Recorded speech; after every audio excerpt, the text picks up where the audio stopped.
Salam alaikum. Du coup, tey dañuy wax ci les événements en React. Lan mooy événement la plupart d'habitude en JavaScript dañ daan récupérer par exemple l'ID d'un div wala d'un bouton pour mën a déclencher un événement avec @eventListener mais si React duñ def loolu. Pour expliquer leen les événements. La plupart du temps dañ koy gis ci application mobile wala les sites web. C'est comme par exemple ñu am un bouton fini et si biir bouton bi ñu ne cliquer par exemple cliquer léegi utilisateur bi su cliquer dafay am benn genre bannière buy affiché wu wala alerte comme ni ñu koy wooyee en programmation. léegi fii par exemple ñu am benn texte ñu ne vous avez cliqué sur le bouton comme ça voilà. léegi il faut savoir que les événements yi à chaque fois c'est déclenché par le user, c'est-à-dire utilisateur bi kii di utiliser sa application wala ce site web à travers un événement qu'on déclenche. léegi pour ça, pour gérer événement yi il faut ñu utiliser lu ñuy wax useState. c'est important si React. useState mooy lan damay joxe définition bi. C'est un hook su ñu wax hook mu H2OK, c'est-à-dire c'est une fonctionnalité spéciale de React. React moo la koy fournir nativement. Donc c'est un hook qui permet d'ajouter le state local React à des composants fonctions. naa si ñëwaat. En gros c'est juste une fonction qui permet de se brancher, c'est-à-dire to hook up sur des fonctionnalités React. mën nañ ko importer directement depuis React. Donc après useState d'ailleurs dinañ gis useEffect qui est aussi très important. Et une autre définition aussi, mën nañ wax par exemple qu'un useState est un hook qui permet d'ajouter un état à un composant fonctionnel. Donc c'est juste pour gérer les états de nos données. Je donne un exemple. Imagine on a deux boutons ici. Et là par exemple on a le plus. Je vais faire ça XL. Et là par exemple on a moins. Comme ça. léegi fii ñu am chiffre 0. léegi su ma cliquer si plus bi fii nii wala su ma cliquer si moins bi su ma cliquer si plus bi fii day nekk 1 su nekkee day nekk 1 léegi su ma cliquer si moins bi fii day nekk -1 tu vois. donc lii ay événement la mais pour que cette action là déclenché wu, c'est-à-dire suñu cliquer sur plus bi compteur bii nii mën na incrémenté wu comme ça, compteur bii mën na incrémenté wu wala mu décrémenté wu, c'est-à-dire faire un -1. il faut ñu ajouter un événement si bouton bi. Donc c'est ça les states. Les states c'est juste des données. State égale données. Des données qu'on va gérer. Et dañuy retourner ci code bi pour un exemple, vous allez comprendre. ci biir components bi donc la dernière fois dama créé un dossier composant foofu laa def sama composant yëpp c'est plus propre. damay créer beneen fichier tuddee ko compteur.jsx. je rappelle que JSX mooy JavaScript XML mooy extension bu React. Après je vais faire RFC, React Functional Component, c'est-à-dire un composant fonctionnel. Je vais faire entrée, tabulation. Fii am na contrôleur compteur. Si biir définition dama ne c'est un hook qui nous permet d'ajouter un état dans un composant fonctionnel. Fii composant fonctionnel mooy suñu composant React bii nii. Donc ce que je vais faire, je vais utiliser le useState parce que useState comme ni ma leen ko wax fonction spéciale la boo xam ne React moo la koy jox gratuitement. Maintenant on va gérer des données. on va faire constant parce que qui va changer, c'est-à-dire la valeur initiale, mais juste je vais écrire code bi ba pare. Après on a compteur virgule set compteur est égal à use state, comme ça use state après une def 0 point virgule là lay signifie fii use state égale donnée. dama bëgg gérer ay données sama donnée fii nii compteur la données compteur laa bëgg gérer. Donc à chaque fois sooy créer say données en React il faut nga def set plus le nom du state fii tout le state du compteur la. Donc set modifier compteur. Léegi après use state c'est pour dire que c'est un state qu'on va gérer. Donc comme nous m'avons expliqué ça, on veut gérer une donnée, l'état d'une donnée. C'est obligatoire de use state. 0 bi fini lenn rek lay signifier mooy compteur bi il faut mu am valeur initiale, valeur de départ mooy 0. Pour revenir si schéma bi, je vais copier, voilà, je vais faire un screen du code. Voilà, par exemple code baa ngi nii léegi compteur bi fii nii voilà, je vais effacer ça. Fii compteur bi valeur am 0 bi fii 0 comme ni ngeen ko gisee fii nii si use state 0 mooy valeur initiale compteur. Donc moo nekk nii cet compteur moo am droit, c'est-à-dire suñu bëggee modifier cette valeur compteur, cet compteur la ñuy woo. Cet compteur soit mën na ajouter 1, c'est-à-dire incrémenter, wala soit mu def moins 1, c'est-à-dire décrémenter. Du coup li ngeen war a retenir mooy compteur mooy valeur state bi, valeur de l'état.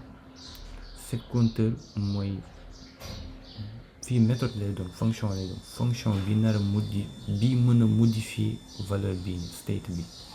Léegi 0 mooy sa valeur initiale. Mën nañ retourner ci code bi. Pour donner un exemple, on va créer un bouton. Par exemple là je vais mettre P, après ma def valeur actuelle, bon valeur kese baax na, valeur 2 points. su ma bëggee utiliser variable compteur damay ubbi accolade yi ma def turu compteur, après ma créer benn bouton comme ça. Léegi ma tuddee ko plus 1, bon plus 1, on va faire ça plus 1. Léegi fii su ma bëggee yokk benn événement damay def on click, c'est-à-dire si on clique suñu cliquer ci bouton bi on click gis nga am na ay méthodes yu bari fii nii, mais on va voir les plus importants. Donc on clique, quand on clique sur le bouton une fonction va s'exécuter, c'est-à-dire fini, c'est une fonction qu'on appelle une fonction anonyme, fonction boo xam ne amul tour, juste on a les parenthèses, les flèches bi mooy day retourner au lieu que ñuy def par exemple au lieu que ñuy def ça après ubbi accolade yi après ñu def return. Bah, ça c'est long, on fait juste ça, retourne direct. On appelle set compteur. Vous faites set compteur, c'est une méthode. Si use state fi méthode la, méthode bi ñuy permettre ñu mën a modifier compteur. Donc dañuy wax set compteur, mais qu'est-ce qu'on veut faire? Dañoo bëgg nga yokk plus 1, compteur plus 1. Léegi damay lancer serveur pour vérifier. Pour lancer serveur damay def npm run dev, ma copier URL bi.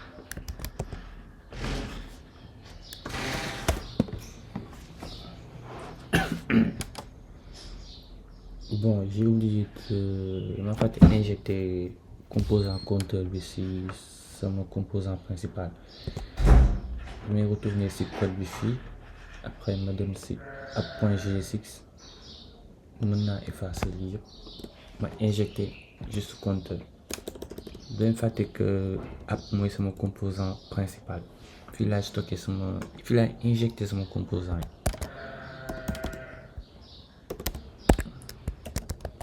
Voilà. Plus 1, valeur actuelle 0. Si je clique sur plus 1, bon, fini.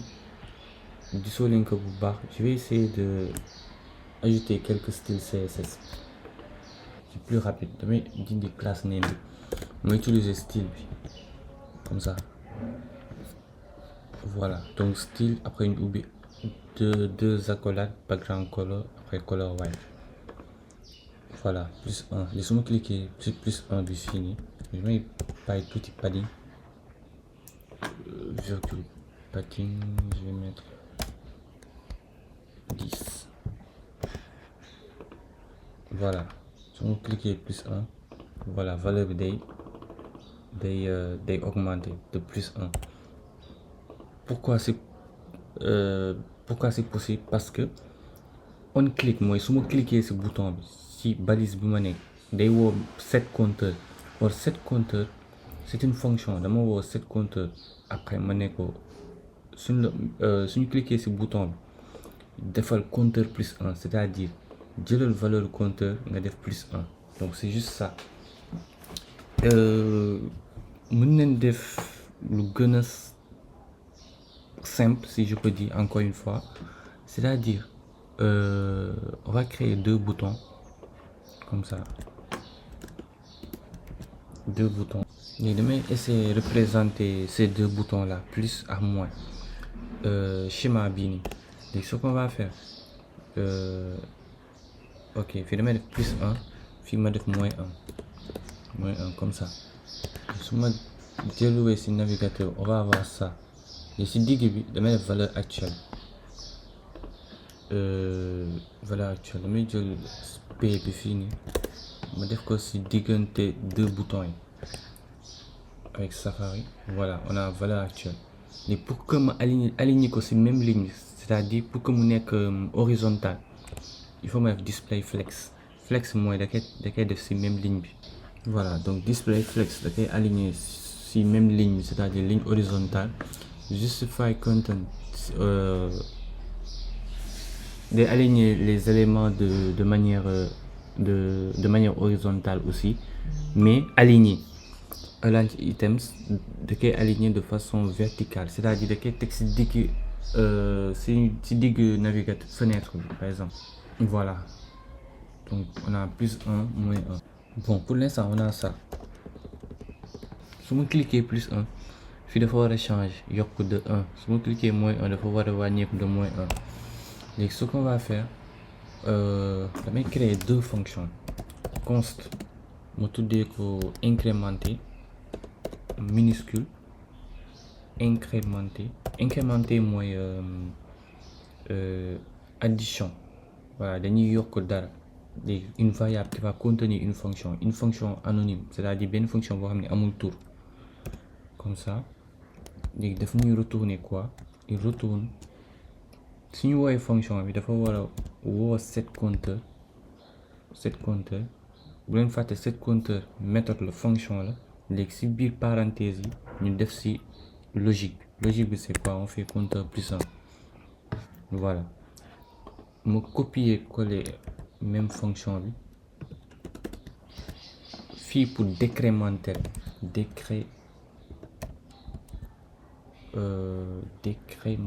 voilà, décrémenter, c'est-à-dire fii suñu cliquer si moins 1 bi dañuy def compteur moins 1. Du coup c'est ça la logique.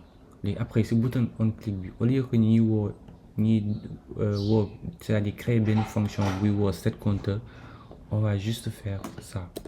On va appeler incrémenter comme ça, juste le nom de la variable, parce que fii variable buy contenir fonction la fini. On va faire la même chose pour ici, décrémenter. Ici on va faire moins 1.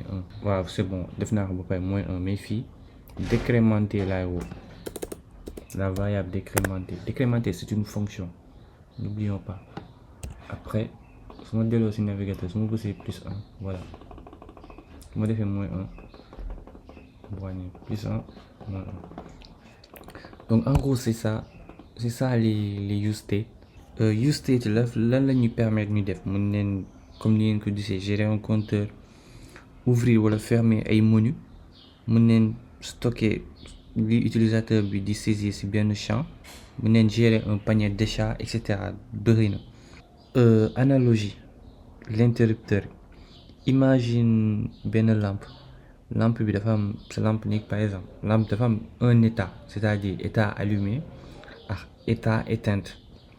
Voilà soo cliquer si contact bi mën nga taal lampe bi wala nga fay lampe. léegi état bi mooy valeur actuelle bi, l'interrupteur mooy fonction bi permettre nga mën a changer valeur état bi. mën nañ essayer représenter même schéma bi sax d'ailleurs. dañuy effacer code bi yëpp. léegi après ma def const à chaque fois il faut faire une constante parce que valeur initiale bi warul changer. mu ubbi crochet yi ma def valeur initiale pas valeur initiale, le nom de mon état. Par exemple fii lumière leen bëgg a représenter. léegi il faut me définir fonction bi mën a permettre ñu modifier valeur bii nii lumière, c'est-à-dire soit ñu am état éteint wala état allumé ou état éteint. donc damay def 7, c'est obligatoire le mot 7. léegi après 7 ma def le nom de l'état avec le camel case. Camel case mooy soo defee fii minuscule su nekkee deux mots yoo xam ne da nga ko coller, c'est-à-dire da nga ko regrouper ensemble. premier mot bi minuscule lay doon, deuxième mot bi première lettre bi majuscule lay commencer. donc cette lumière c'est important. après ñu def use state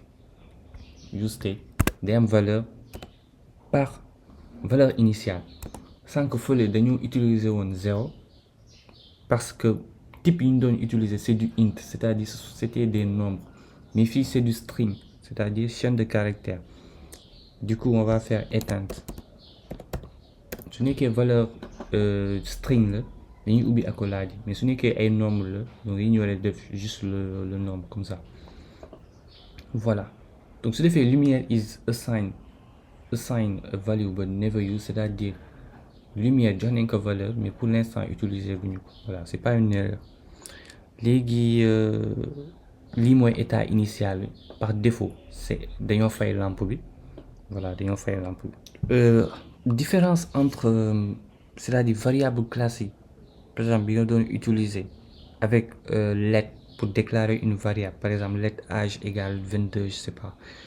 la différence c'est que valeur boobu du mës a changer au niveau du rendu du navigateur.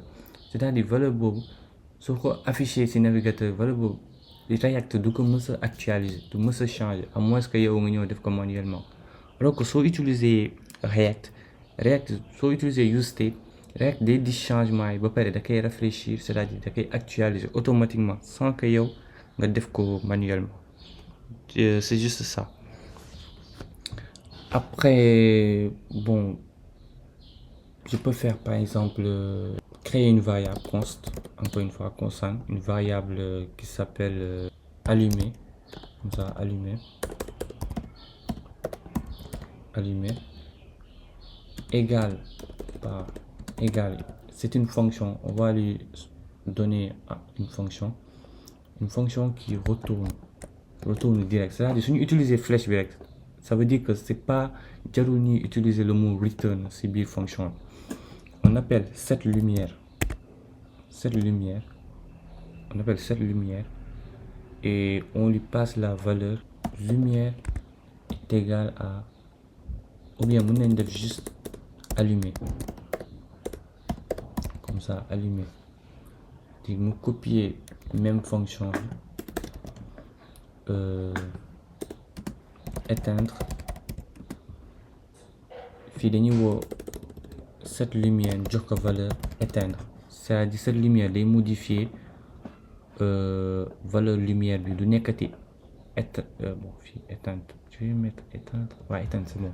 du nekkati fii nii suñu bësee si suñu woowee allumé du nekkati éteinte mais day nekk allumé. voilà léegi après fii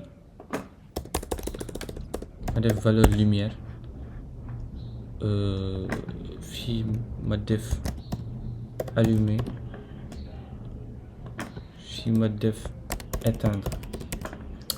léegi quand on clique sur le bouton dañuy woo Allumer, variable bi contenir fonction. Fii ñu wax éteindre. su ma retourner ci navigateur bi on a valeur par défaut c'est éteinte. léegi allumer, voilà, c'est allumé. Éteindre, c'est éteint. Donc c'est en gros c'est ça. C'était ça les événements.